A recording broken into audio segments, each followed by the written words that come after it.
जिससे मैं कुछ मदद करवा सकता हूं तो वो टटोलता है तुरंत, तो जिसका नहीं मिलता वो विवश हो जाता है, मैं क्या करूं, या तो वर्क डन मिलता है। ऐसे ही जब द्रौपदी ने पुकार की धर्मराज के दरबार में टक्कर लगी, वहां उसकी फाइल खुली, उन्हें देखा कोई आपत्ति में है बेटी, उसने देखना चाहे कोई पुण्य ऐसा है जिसकी वजह से मैं मदद कर सकूं। वो सारी रील चल रही थी कि एक महापुरुष को इसने दान किया, साड़ी पाड़ के नी इच्छा से दान किया। कहते बिन इच्छा दो देत है सो दान कहावे, और फल चावे नहीं तास का, फिर अमरा पर भी जावे। जैसे आप कोई आपत्ति निवारण के लिए पाठ कराते हो, ज्योति देते हो, वो भी अच्छा है, लेकिन नी इच्छा भी करो, उसमें फिर दोनों फल मिलेंगे। अब वहां से वो रिफ्लेक्ट हुई उसकी पुकार, और वहां से वो उसका संस्कार लेकर कहां आया, तो जिसने वो गुरु बना रही थी श्री कृष्ण जी को, श्री कृष्ण जी के अंदर आकर उसने टक्कर लगाई। अब श्री कृष्ण जी अपनी पत्नी रुक्मणी के साथ अपने महल में शतरंज खेल रहा था। बता, भगता के काम शतरंज खेलने क्यों आया करें, वो तो पूर्व जन्म का संस्कारी था, अच्छी आत्मा थे, पुण्यकर्मी प्राणी हैं, जैसे विष्णु जी अवतार थे। हैं विष्णु जी कोई वैसे थोड़ा बनता है, बहुत युगों युगों का कोई अच्छा पुण्य का आता, ऐसी पुण्य आत्माओं को विष्णु पद प्राप्त होता है। वो उस समय तो खेल रहा तो वहां शतरंज, परमात्मा ने सोचल सिद्धर में करूं। अब रुक्मणी और वो दोनों शतरंज खेल रहे थे, और शतरंज में जब वो पासे डालते हैं, पासे डालते डालते कुछ बोलना पड़ता है कि इतने कच्चे 12 पक्के 18। अब उसने पासे डाले ही थे, बोलन नहीं पाया, इतने में हाथ आकड़ गया, जैसे किसी हाथ आकड़ जाकर न्यू करे अनंत अनंत। अब वो कृष्ण नहीं बोल रहा था, वो मालिक की पावर बुलावा थी, उसने तो वहां पहुंचानी थी सारी कहानी उस माध्यम से।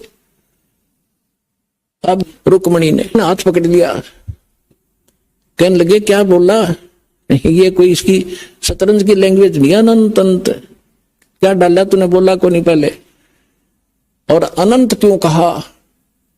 रुक्मणी कर पकड़ा मुस्काई, अंत कहा मोको समझाई। द्रौपदी उसका हाथ पकड़ कर कृष्ण जी का हंसन लगी कि अनंत का क्यों कहा, बता मुझे। तब उसने कहा कि दुशासन को द्रौपदी पकड़ी, हमारी भगत सकल में सिखरी। उस समय कृष्ण नहीं बोल रहा था, परमात्मा अपने रिमोट से बुला रहे थे उसको। हमारी भगत पे छोड़ी होई, तो हमारा नाम न लेवे कोई। जब हमारा भगत यानी भगवान का भगत जब आज हार में आ गया, तो मालिक का नाम लेनिया कोई नहीं रहेगा। अब कहते हैं हमारा भगत पे छोड़ी होई, तो हमारा नाम ना लेवे कोई। अब वो तो अपना फिर होया काम, उसका इतनी जरूरत थी। फिर परमात्मा ने स्वयं सूक्ष्म रूप बनाया कबीर भगवान ने, और द्रौपदी के पास आकर खड़े हो गए और ऐसे हाथ कर लिया। तन देही से वो पासा डारी, पहुंचे सूक्ष्म रूप मुरारी।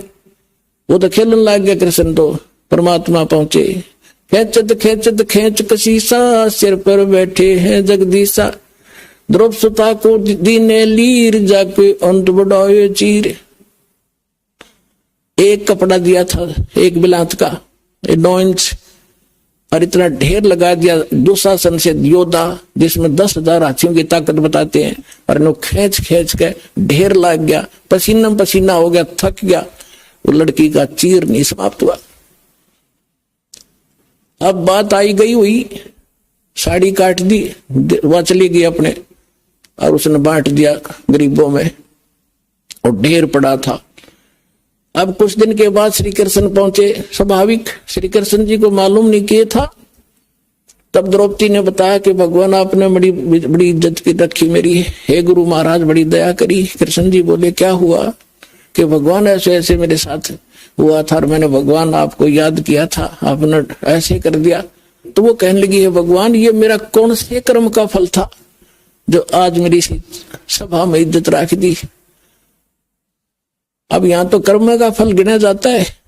तो श्री कृष्ण जी ने अपनी दिव्य दृष्टि से देखा, कहा कि द्रौपदी जब तू अनमैरिड थी अपने पिता के घर पे, एक दिन स्नान करने गई थी, और एक साधु था अंधा, ऐसे ऐसे, उसको आपने एक लीर दिया था, एक टुकड़ा दिया था साड़ी का, और कुपात्र सुपात्र को दिया हुआ दान में वो संत नहीं, वो तो कोई और बला थी, ऐसा महापुरुष था वो, उसको दिया हुआ ये दान आज तेरा ढेर बन गया। तब द्रौपदी को रिमाइंड हुआ वो बात, अगर तो हो वो तो इतना अच्छा कपड़ा दिया था। तब द्रौपदी ने कहा, एक लीर के कारण मेरे बढ़ गए चीर अपार, और जब मैं पहले जान जाती तो सर्वस्व देती वार।